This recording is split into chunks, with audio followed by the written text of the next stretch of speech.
Ай, Мариане, много хора ни питат в коментарите какво точно ще правим в този канал. Питат, а никой не те е питал нищо. Аз искам да питам. Добре. Основната идея е 2 видеа седмично. Едното да бъде с полезни съвети относно най-различни продукти, суровини, меса, зеленчуци, техники на готвене и въобще полезни трикове, които съм научил през 20 годишната си практика в професионална кухня, поднесени по такъв начин, че всеки един, който желая, да може да ги използва вкъщи.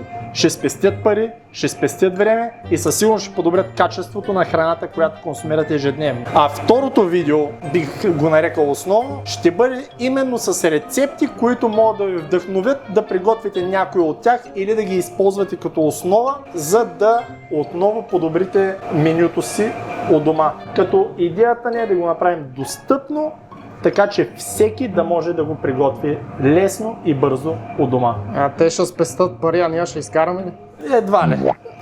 Като съзнаем, но пък ако някой има желание, може и да стане. Идеята е да бъде леко, приятно за гледане и разтоварвано, без някаква, кой знае каква строгост.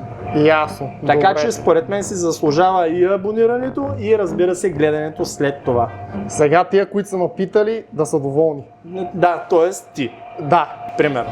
Окей, чао. Ай.